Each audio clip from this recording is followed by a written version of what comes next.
Hello friends, welcome back to Motor India's Combating COVID-19 Crisis series. Today we have with us Mr. Tejpal Ailsinghani and Mr. Venugopal Nair from Tejpal Motors and Kamal Motors.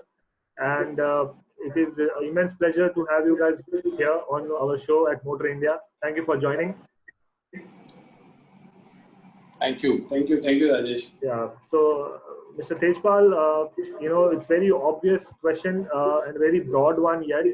How have you at Kamal Motors and Tejpal Motors handled the COVID-19 crisis situation, which is a very difficult time, obviously, and also landed up right in between the BS6 transition in April, and we have this bad say distinction of zero sales first time in our lifetime in April, and when we were transitioning to such a big emission norm. Your take on that, and how did you handle the entire April and the May month? Yeah, hi Rajesh. See, we have never imagined that in the business there would month will be with nil revenue, and the same line the cost will be looming over our heads. The dealership business, as you know, is a manpower intensive, while the OEM's job is to make good quality products. Right. As a dealership, it is a responsibility to have a high quality manpower trained to keep expectational customer service. True. This is true when it comes to sales and after sales. It has been a challenge to keep all the manpower engaged, motivated, and their spirits high, so that as when we also be paid reopen, they are available to support our business. Correct. As a special case, in spite of nil revenue, we have paid off a large portion of salaries to the people on the time, with an assurance that the balance would also be paid to them during this financial year itself. This commitment we believe will go as long way in cementing the trust that our employees have in us. We believe that the true character of a company is known only during crisis time, and then where they react to the losses on hand. Correct. And on the business front, what was the status of BS4 vehicles? What was the communication from OEM during this time? Few words on that. For all LOBs, we have nil stock of BS4 vehicles, but in small commercial vehicles, we were left by the 47 vehicles, small commercial vehicles. Due to immediate lockdown on from 23rd March, we have no option but to capitalize that 47 vehicles in a company name. Okay. So as on lockdown will open, we will sell these vehicles. It would be the second sale to the customer. Correct. But we have got a commitment from the OEM, from Tata Motors and financiers, that they would be funding the vehicles as the new vehicle. Okay. So that means the registration was not undertaken. That's what you're saying, or it's registered in your name first. It's registered in the company name. Okay. Yeah. Got it. How has been the challenge in the time taught you about virtual reality and about digital sales? Have you guys explored anything on that, or is customer in commercial vehicle space not tech savvy enough to do a delivery or a choice of vehicle completely on virtual? Because it's time that I'll come to your office, have a cup of coffee, and then we'll close the deal. But now, since the movement being restricted, do you think commercial vehicle OEMs will also adopt to website sales and digital sales? Yeah, so Rajesh, before I touch upon that very interesting and so-called futuristic point, everybody is jumping on to the digital bandwagon. Correct. Suddenly each one of us feel that the digital landscape is really set to change. The mere fact that you and we are talking through a Zoom call also is a big testament to that. That we are doing this interview. But before I get on to that, I just thought it's important to touch upon a couple of other points. Just like how all of the industries have been hit by this pandemic. it is but obvious that our business also has taken a beating, just like how Tejpal ji mentioned. Correct. And you also alluded to the fact that nobody in our lifetime thought we would have an ill sales. Yeah. But, since 23rd March, which is when the lockdown got announced, none of us have been visiting to any of our offices. And all through, it has only been these kind of calls, the calls that you and I are making. But what is happening is, because it happened, this pandemic happened at the fag end of the financial year.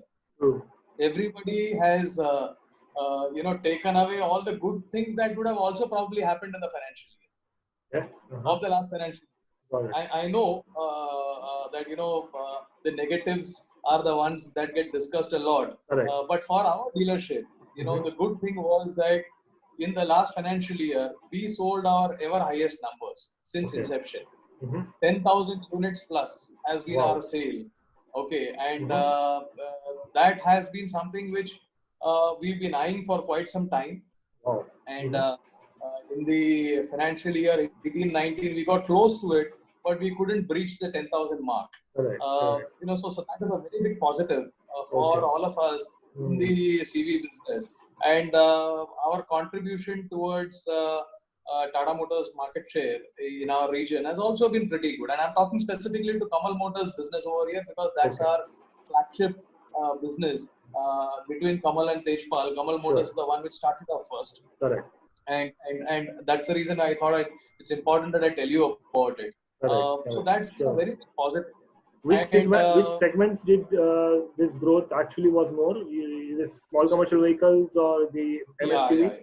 What was it? Absolutely. So the SCV and the CV passenger business for us, there was quite some good orders which we received for the pickup segment, the Yodha segment. A lot of customers, cash van customers who bought the vehicles. And similarly, there was also a good business deal that we got for the CNG buses, because BEST bought out through their outsourced model. So, so those were also a substantial count that we were able to get as business. So I'm saying that with the kind of support that we received from the OEM, as Tata Motors, as well as the way that our business has gone through, so the whole of last financial year, while everybody was talking of degrowth and poor numbers and stuff like that, we were still talking of numbers, opportunities, available opportunities, and how do we, get ourselves into the frame so that the available opportunity is really not lost. So this has been a very big plus for us when it came to handling this lockdown. And the reason I'm saying this, or the reason I'm actually trying to bring in more focus around this, is because this kind of an achievement only gives more, confidence to the whole system. In a month like March, where people were struggling to sell 100 vehicles, we sold 500.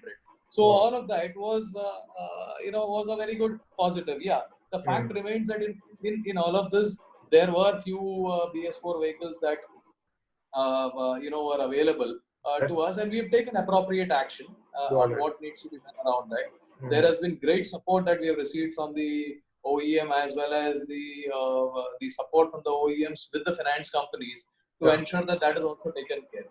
It is unfortunate that nobody expected this to drag on for this long. We all thought it will get over in April. Some of us thought that it will get over in the first week of May, and now we are talking of June. And you can imagine that with the kind of begin again campaign which is starting off, still the clarity is not around that we will be able to run full steam around this. So what has this happened? What has this made is that, in the first few days, people have all started getting ready for the digital kind of launches. So we never thought that there would be commercial vehicle customers who on request will come on to a Microsoft Team call or a Zoom call where we could actually, do a virtual launch of the new product. Because at the end of the day, if you have to keep the market and the people engaged, then the only way is communication.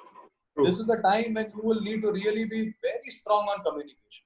And especially in a scenario where, each one have got their own kind of schedules at home.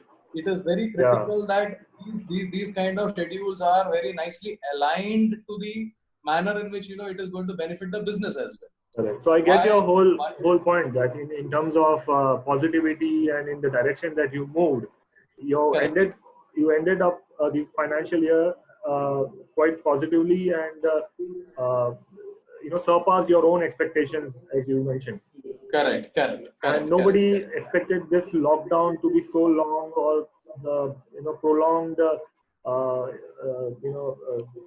time frame that we are in it for right now. And I'm sure during this period also, you must have sent brochures on WhatsApp or email about the new launches or the new specification for BS6 vehicle to your customers, and help them get in touch with the CV financiers for ease of vehicle loans, something on that, because even before this digital we got savvy, we already had WhatsApp and email to make brochures and marketing presentation. How has been the response now? I mean, I'm sure we cannot do test drive. We cannot exactly touch upon the color because I can see a red behind you, but that red may be a different red when I see it physically. So is there a challenge there, or is it easier for commercial vehicles since the specification are mentioned? It's more or less the same. Your take on that? So what happens is, commercial vehicle is more about, is not about that luxury. Exactly. It is about it's a utility based thing. It is more about what kind of loading capacity do you have, what are the additional things that are available in the vehicle. Correct. And the only challenge is when we move from the BS4 to BS6 with whatever kind of technological advancements that are happening. But otherwise, unlike a passenger car where you want to really see what kind of mood you want to see, sit and feel in the vehicle and stuff like that, it's not about that. Also, in that sense, commercial vehicles, there aren't so many color options available. Correct. So customers are also not very fussy about all those things. So I personally believe that the digital launches or the digital kind of sales could actually happen more. Could happen probably. Could happen more in the commercial vehicle space as compared to the other product lines like PV and stuff like that. Coming to the fact that would we have test drives required? Yes, it is going to be very critical. The test drives will still be there, and how many and how can we handle that is something that we will still figure out a way of how that can be handled. I can find agencies who are now developing to give test drives to people, deliveries to people, and stuff like that. So those things are definitely going to be there. But during the various launches that we have made, virtual launches that we have made for the customer, the customers have given a feedback that we never knew there were so many things in a vehicle. Because see what happens is when you see a physical vehicle, there aren't so many things that you're really bothered about. But when you are the relaxing at home or in your office and you're conducting a virtual launch and you're actually doing a detail of all the details in the vehicle very nicely. So that is something which the customer understands pretty well. And also the kind of questions now that they have are pretty sharp in that sense. So I believe that there is going to be the change which will happen. Customers are also getting used to it. The good news is that a lot of us are getting digital, whether in the form of discussions or whether in the form of making payments or whatever. As in, I was telling during one of the virtual launches to all the customers that until recently, the vegetable and fruit vendor who used to supply stuff to me would only insist on cash. And now when I wanted to give him cash, he said, no, sir, please Google Pay and Paytm. Correct. So the whole buying and selling behavior pattern is forcefully being changed, not by say choice, but you have it and you have to utilize what you have got at your best. Correct. So how did you restart? Like, did you restart your operations in May? How many sales did you clock in May? Or how much of it was virtual? How much was it like physical? Could you shed some light on that? Still sales we have not restarted. Mm-hmm. We have restarted the service both in Vasai and Bhiwandi and Navsari. Vapi also was not started. Okay. Vapi would be starting from today only. Okay. So we have started the service of. So we are taking the vehicles from the customers are coming for the servicing of the vehicle. Okay. Before lockdown, the inflow of the vehicles in Bhiwandi Vasai was 40-45 vehicles per day. But May was the first month that after lockdown we started a workshop. The flow of the vehicle for 15 to 20 vehicles per day.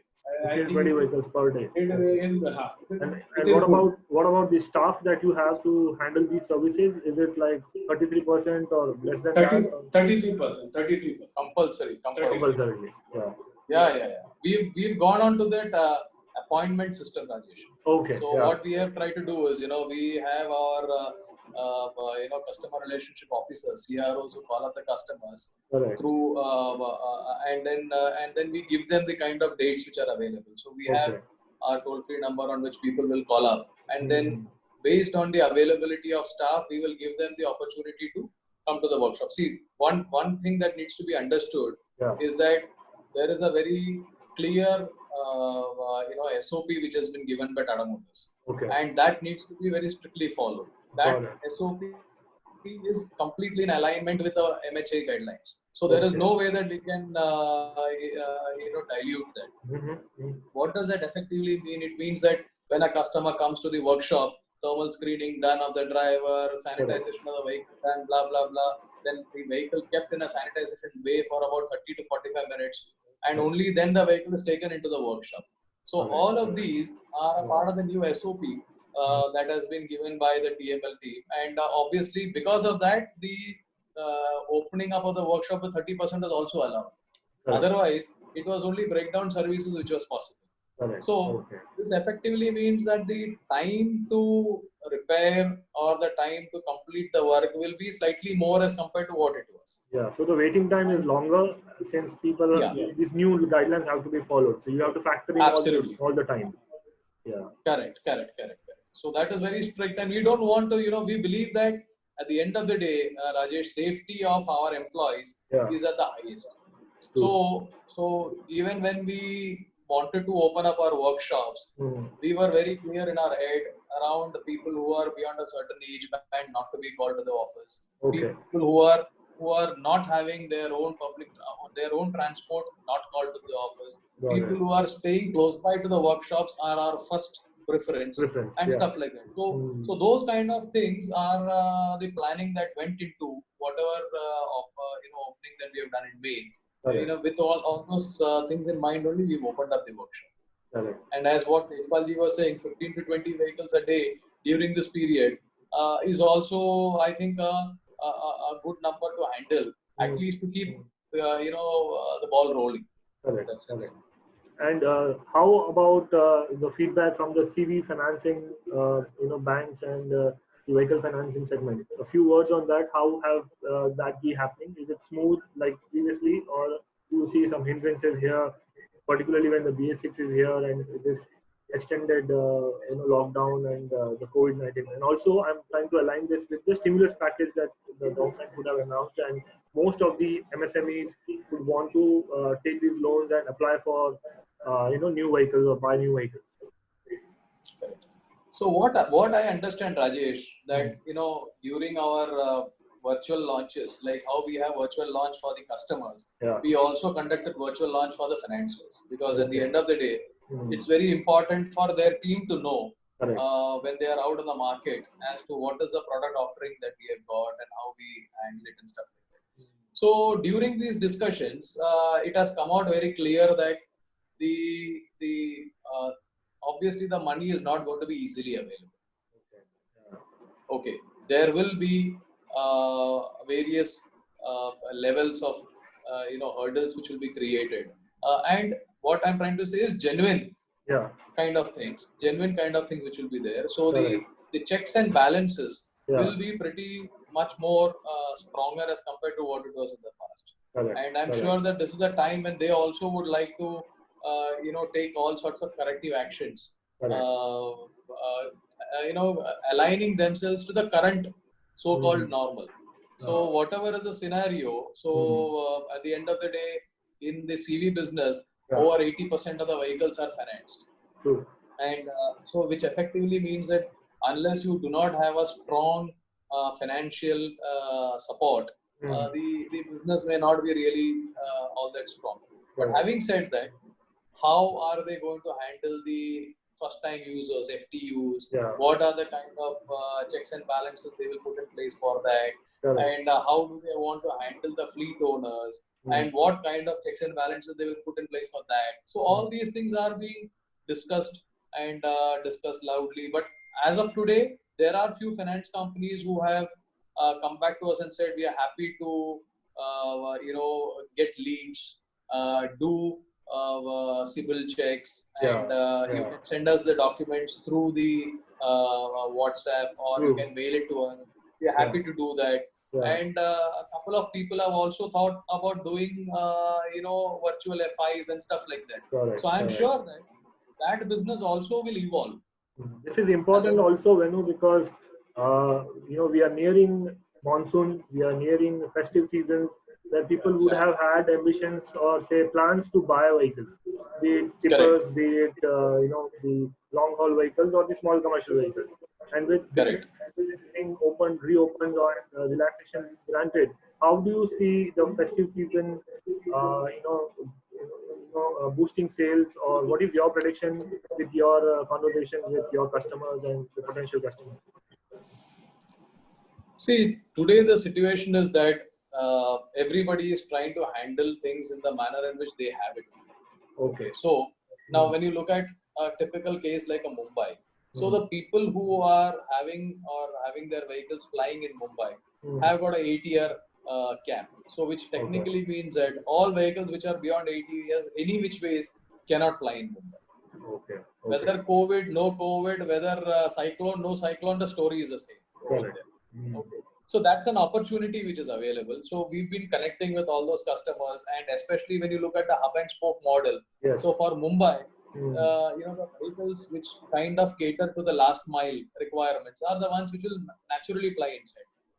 So all those customers who want to buy those vehicles will need to buy the vehicles, and they will need to have those things. So that's a population which is available. Now, other than that, what we believe is many of the businesses who are pertaining to the government contracts.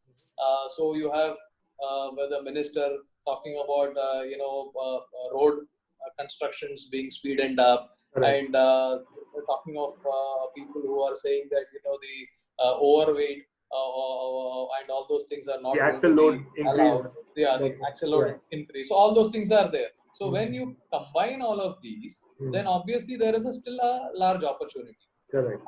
But what could take a beating could be something like when you are talking of shared mobility becoming an issue. So how is the CV passenger business going to get affected? Is one question on hand. Schools not reopening, or schools taking longer time to reopen. Okay, technically your school season, which was in June, July, will now probably get shifted to September, October. And how many people will be really interested in sending their children in school vans and buses? And even if they send, then do they want the kids to be 17, 18 inside a Magic van or a Maximo van, or do they want only 5 or 6 to be there inside? All those things parents are going to be very, very careful around all this. So I think that the shared mobility is going to be a kind of an issue. And therefore there may be an impact on the CV passenger business. But otherwise, we personally feel that the small commercial vehicle and light commercial vehicle should see good opportunity, and there should be still quite a lot of demand to keep our head above the water. Your forecast for CV on-road business, not the passenger one, the cargo one, is still positive. But would you think you would be able to achieve the numbers that you did last financial year? No. It's difficult this time. That is all. It is. There is going to be a degrowth for sure, especially given the fact that we are now going to run a 9-month year or a 8-month year, which we really don't know. So we need to still factor in those things. For the sake of doing numbers divided by 8 multiplied by 12 and stuff like that, that's only for the account. But otherwise, the money which has to come in, you lost for 3 or 4 months for sure. So there's a problem around it. Correct. Right. Anything that you would want to add, Tejpalji, about how to plan finances? Because as you rightly mentioned in the beginning, your expenditure, your spending on your employees, your fixed cost was still the same during the lockdown. How have you managed your finances, and what do you think is your medium to long term plan, given the capital expenditure that is going to be fixed, and you will have to manage with what you have, with low revenues that you see in the next 9 months coming? See, what is happening, Rajesh, is that this is a very manpower intensive business. True. The most important costs which are involved are manpower costs and interest on your working capital. So whatever stocks that you do, you got to pay off interest on that. Correct. Now, because it's a manpower intensive business, it is also obvious that you still need to keep your manpower with you, because as what Tejpalji was mentioning previously, the OEM's job is to produce good quality products. But we'll still need people to go and sell it off to customers. The OEMs are not going to have the manpower count like how the dealerships have. Otherwise, they didn't need to have dealerships. So for us, that is going to be very important, that we still need to have our manpower with us. The fact remains that if we have a clarity that you're going to have 25, 30% or whatever percentage of business less. So how do you handle that? And I believe that this is an opportunity for all of us to build efficiencies better. Correct. So how what are the things that got left out? Did we always think that this is all that a person could do?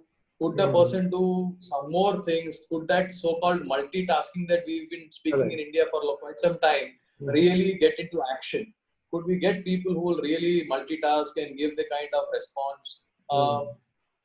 Also, as the business management team, it is very important for us to still be very, very aware about the costs which are correct. So I get your whole point. You are trying to regulate your business so that you optimize each resources that you have roped in. Correct. Which I'm not hinting at which is quite obvious that you are not hinting at any job losses or any reduction in employee or manpower, but optimum efficiency or say utilization of the resources. Absolutely. Otherwise, Rajesh, the easiest thing was to, while everybody was speaking about business continuity plan and people are talking about reduced volumes, the easiest thing for us was to just send out a WhatsApp message to people that, unfortunately from May onwards, we will not be able to support you. Okay, that was the easiest thing to do. But we chose not to do that. In fact, the owners have plowed out money out of their reserves, and they have felt that the whole reason why as a dealership we are a cut above or different from others is because of our approach towards employees, because of our approach towards manpower and the way that we handle them. And ultimately, we all believe that it is they who are getting whatever results that we are supposed to be getting. These times will change for sure. As in, the COVID is not going to remain with you for a long time. We hope and pray it remains that it is that way. But for sure, the people are all going to be there together. And you need them when you reach full force and when the demands are high. Absolutely. So in that sense, while people talk about CSR and all those things, we were discussing the other day that handling the people's requirements on a monthly basis is a CSR in itself that we are doing. True. It's a corporate social responsibility that you are taking care of your own people. Of our own people. So what's the point in donating to people or organizations whom you can't see while you are leaving the people whom you can see to starve and die? What's the point in doing that? It's a cliche saying, charity begins at home. And if you can take care of your people well, it's almost like you are taking care of, the extra work that were allotted, kind of CSR activity, Correct. which is good. Absolutely, absolutely. Yeah. So that has been our thought process around this, and so we felt that that is critical more than anything else. At the end of the day, everything possible to ensure that the bonding remains between us, Yeah. and then yes, each one will need to perform as per requirements, as Fair per enough. new requirements. Yes. That is something that everybody would need. Exactly. As in, Exactly. there is no choice. Sure. Wherever it is required for you to build further skills up, you will need to do that. Mm. You will have to prove your worth even stronger now as compared to what it is in the past. Correct. Got your Yeah. point. Just a last couple of clarification and your take. When we were meeting earlier, we had always discussed about expansion and investments in new regions and new setups. Now, with this pandemic, when physical presence is being limited and more of digital, as we spoke about how customers buying and selling preferences are changing, do you see expansion of new dealerships happening at your end also, like Kamal Motors and Tejpal Motors, or as you mentioned, right optimization of what existing dealership is the priority, and of course that is the priority, but what will it do to the distribution channel of your vehicles? Like you will have to segregate the distribution according to the demands in the dealership. Your entire take on investments and expansion and going digital. Yeah. So the directive from the OEM is very clear in this, that there should not be any expansions related to, or you don't need to really put in a lot of capex, for these kind of things, because everybody is using that word which says cash is king. So conserve cash. You really don't know what the situation is and stuff like that. Correct. So that is really a big that has been our thought process, and they have very strongly kind of endorsed our view on this. And I think it is a general view also that there should not be a lot of expansion made and physically at places and stuff like that. There have been things around the size of showrooms, how big it should be, how small it should be, and stuff like that. So commercial vehicle, what we've generally done is, we have showrooms which are reasonably big, but then there are messages which are coming across that you can always find out, do you want to get into a smaller location, also find out how you can renegotiate the rentals and stuff like that, because at the end of the day, all of these fixed expenses need to be into our with us. So I was explaining to the team the other day that we have a cost bucket and a revenue bucket. Correct. So you have the cost bucket which is sitting to the brim, and you have a revenue bucket which is absolutely nil. So now to manage those kind of things, the savings from the costs are actually to be pulled back into the revenue, because there is no actual revenue available. Exactly.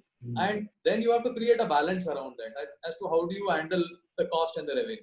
So this is something which is very clear in our head, that now there are various people, various of our managers who are sitting in places like Nasik or and still conducting virtual launches from there. And nobody knows that he's sitting in that place and doing this. Exactly. So the world is much more closer to you in that sense. Okay. You never know where that person actually is sitting. Like you do not have to be physically committed to anything. Correct.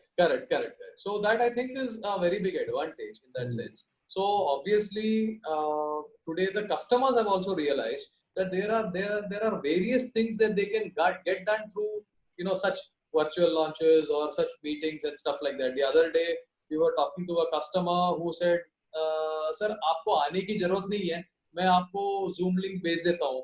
Sir बातें अपने को उसके बारे में ही करनी है, हम बात कर लेते हैं और फिर उसके आगे जो करनी है वो हम लोग कर लेते हैं सर करके, whatever process जो required है वैसे कर लेते हैं करके." So 3 people, a Tata Motors team member, our team member, and the customer got onto a Zoom call, and whatever needs to be discussed, whatever queries that he has are already sorted out. So whenever his contract is ready, he is ready to pick up the vehicle. He's a sort of sort of a hot customer for us. Correct. So we believe that there is a lot more opportunity to be done here. Obviously, our thought process also will be around, doing maximum digital launches and stuff like that. Now, with the directive coming in that 8 June onwards, you can have 10% of your staff. Yes. What does that mean? Say, for example, in a dealership like ours, if we have 60 people who are in the support function, you can have 6 people at the most. Correct. Now, does it mean that the balance 54 have also to be, there are various things which will need to be done in that place. So in that sense, all of that will be done as work from home or digitally and stuff like that. So we are also very strongly contemplating finding out if the efficiency of a person working from home is higher than efficiency than coming to office. Why do you want to really mess it up in that case? Exactly. Because then you are giving that person the luxury of operating whenever he or she has to do. You are saving so much of time on travel and stuff like that, saving some money also in that sense for the person for travel. And if the efficiency is definitely high, then you don't need to, crowd the office. Exactly. And when do you now see the first delivery, the physical sales? Since you have been talking to your customers and closing a lot of contracts as you spoke, any hints that you could give us, like when the first physical delivery post COVID-19 reopening will be happening? We have off-taken 35 vehicles last month from Tata Motors. We have the stock of 35 vehicles. Okay. So by this month we are hoping to liquidate that 35 vehicles from this stock. Okay. So by this month, hoping to start a retail. These 35 vehicles are what category? What application? It's a mix SCV to MNSCV. Okay. These are more around, those customers who would have shown indications to buy and stuff like that and all those things. And this is across all the Kamal Motors or? Across all the Kamal Motors. Okay. Anything else that you would want to add as your parting or closing remarks? Since we have touched upon a lot of points, you are very optimistic and positive towards the demands that you have spoken to your customers. Anything that you have seen that will be here, it's here to stay. Like communication, irrespective of what we have achieved, we have solved customers' queries in terms of their doubts, their ambiguities in terms of vehicle specification and pricing and all. I'm sure you are doing all that. Anything that is here to stay, learnings that you will take it forward, and how we will all emerge better out of this. Both of your takes, please. So Rajesh, what I believe is, the survival of this year is going to be all around how well the demand can be generated. So that's a very critical thing. And we are seeing, as I mentioned, the 8-year requirement in Mumbai is a sure shot requirement of demand. Okay, so all those customers will operate there.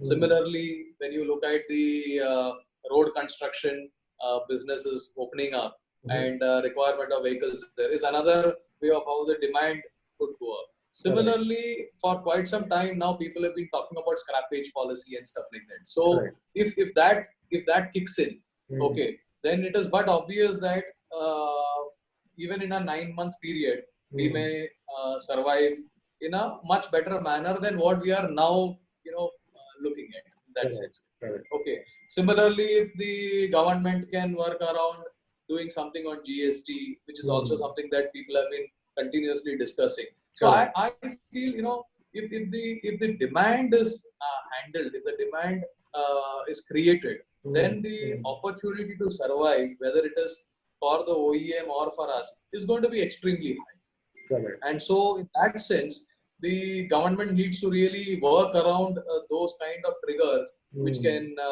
help generate this demand. That I think is going to be very critical.